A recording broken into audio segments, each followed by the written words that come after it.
So us ENFPs, we're kind of like the Irish of personality types, right? We're pretty happy-go-lucky, we take some risks, we're always friendly, open to meeting new people. But what happens when things take a turn for the worst? And in this video, I want to talk about the ENFP shadow side. And this isn't so much the dark side, I might have used that in the title because it gets more clicks. It's not so much the dark side like the evil side of us, but it's what happens to ENFPs when we're under extreme levels of stress. And why this is so important to know is that when you are under extreme levels of stress, you're not going to be aware of this happening. So it's a really important topic.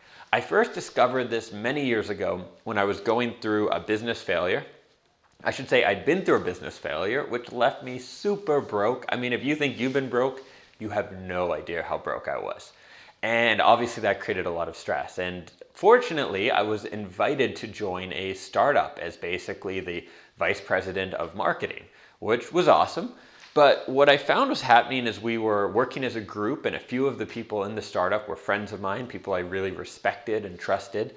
I found as we were negotiating and talking about kind of the contracts and who would get what and stuff, I found that I was getting really argumentative, that I was attacking people, that I was not myself, right? And, you know, maybe on the other side as an ENFP, we can be sometimes too open, too trusting to people, too go with the flow.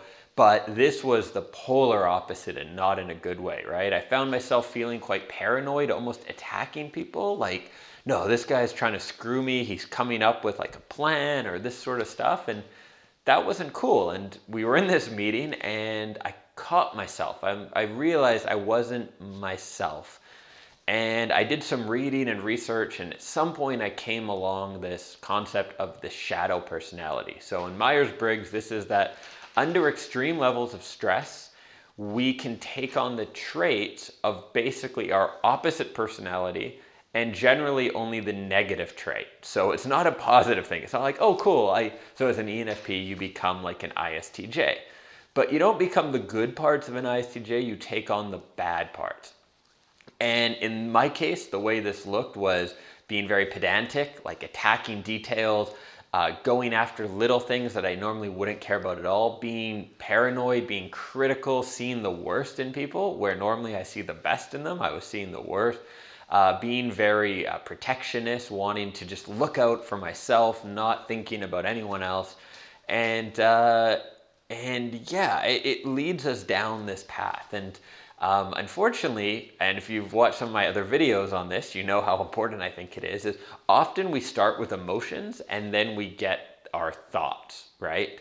So if we're feeling really paranoid or judgmental or critical because we're under huge levels of stress and we've adopted this shadow personality, what ends up happening is we create justifications, right? It's really easy to think of someone in your life and think like, oh no, they're trying to screw me, they're out to get me and that sort of thing. And if you look for that, you can always find reasons, right? It's very easy to look at a friend and if you're really critical, you're like, no, you know, that guy never pays for lunch, or they do this or they do that, and find the worst in them, right? And of course, if you then accuse someone of that, what are they going to say? You're going to bring out even worse qualities in them. You're going to make people standoffish. It's a really quick path to self-destruction. And I think in that business meeting, had I not caught myself, I would have ruined some friendships, and one of which is a really important friendship to me, and that would have sucked. And so in my case, going back to the story, what happened was I realized that I wasn't in my own head. I wasn't right in the head, let's say. And I told the group, I said, guys, I love this company. I care about you guys, but I can't be part of it. I need to realign myself, de-stress basically. Dan needs to take a vacation. And actually fairly soon after, I did move to Costa Rica and got my head on straight, and my business, my freelance business that I was doing sort of on the side at the same time, blew up. So that's the thing. You might find yourself in this state, and if you do, here's the hint: you gotta relax. You gotta take time away from the stressor, and that can be maybe taking a day or a weekend or a week off work. Maybe it's going to a spa, doing a little vacation. Maybe it's even in the day, if you're really stretched for time, take a night, watch your favorite movie, drink a glass of expensive wine, and by glass I mean bottle, and reset yourself a bit. When you're in this heavy stress situation, whether you're an ENFP or anyone else, you can't think straight, and you're going to, just not be operating at your best. The other kind of thing to keep in mind with this is you're not the only one who gets into stressful spots in life, right? So are there people in your life where you notice they're not being themselves? They're really like out of whack? Maybe instead of judging them, instead of, attacking them or criticizing them, think of, are they under heavy stress? Are they out of their element? And if they are, can you help them get back to themselves? Usually if we have a friend who sort of helps us see what's up with ourselves, we realize like, yeah, something's off. I need to kind of take a vacation or get back to who I am or that sort of thing. So that's the extreme of stress. And in my case, it was prolonged stress. You're probably not going to experience this shadow personality coming out if you just have a really stressful afternoon or something like that. And keep in mind, when I talk about stress here, I'm talking about negative stress. There's very positive stress when you're exercising, when you're learning something new, when you're challenged, you go rock climbing, you feel a kind of stress, but it's a good stress. I'm talking about the negative stress, and the stress that tends to be 24 hours a day. So in my case, it was financial. It was trying to start a new freelancing business at the same time as having a startup business I was involved in, all the while being broke and not knowing how I would pay my rent month to month. That caused a lot of ongoing stress, which really takes you out of your element. So in the case of ENFPs, there's other things that can come up that might take you out of your element, or just find yourself not really flourishing as yourself. And I wanted to touch on those a little bit here as well. Generally, as ENFPs, there's certain things we do very well. I will link to videos where I talk more about the perks of being an ENFP and all the great things we do. But we love to be around people.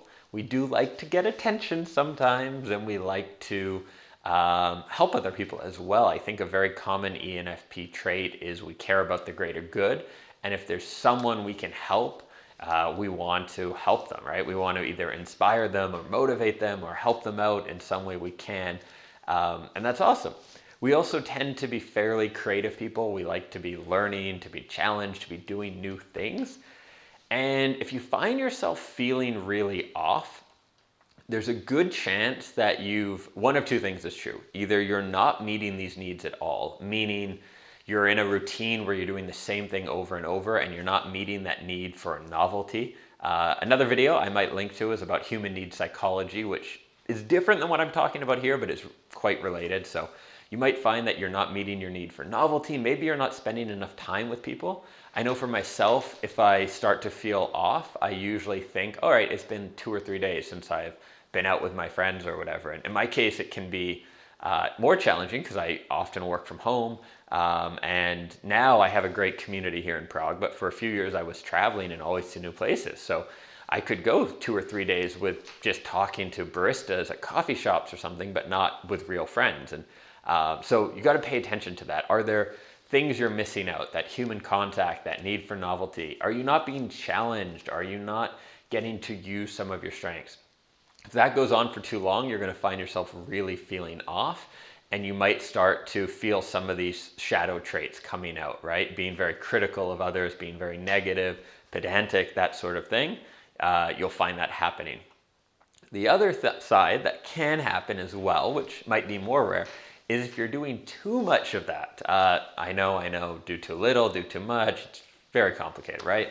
But if you're always pursuing that novelty, so let's say you have an ENFP and they're going out every day, always meeting new people, traveling all the time, what you'll probably find, and you probably already know this about yourself, is you need a day off where you're like, I can't go out, I want to sit home and play Xbox or binge watch some Netflix or something like that, because you're having too much of that novelty or that social interaction. And there's reasons behind that, right? As an ENFP, we tend to care more maybe in social situations. Like we like to make people laugh and we're always aware of the people around us. That drains more energy than just sort of standing there like a wallflower, right?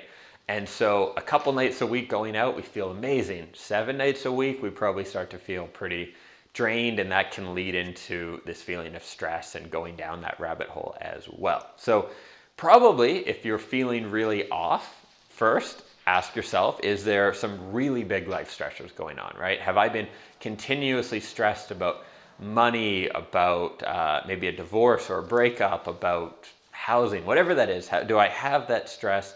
Often it will be, if you know Maslow's hierarchy of needs, it will be focused on the lower needs, right? Housing, income, family, these sorts of things. That stress that's ongoing really beats us up inside. So look for that. If you have stress there, obviously try to deal with it, but I know sometimes it can't be instantly dealt with. When I was going through a business failure, it's not like, oh, I'll just make $1 million today and that stress will go away, right? So if you have a stress element in your life, something creating ongoing stress, and it could be money, it could be a breakup, whatever that is, then I would suggest intentionally setting something up every day to de-stress. It could be a run, could be a swim, it could be some yoga, it could be wine. Might not be the best route to go down long term. Could be some wine. Could be watching a favorite comedy movie. Actually, watching a movie you've already seen before can be really de-stressing and good for the soul, right? So watch your favorite movie again. Spend time with friends. That's huge. Friends, family, support group. These things in the short term can help counter out that stressor and get you feeling right.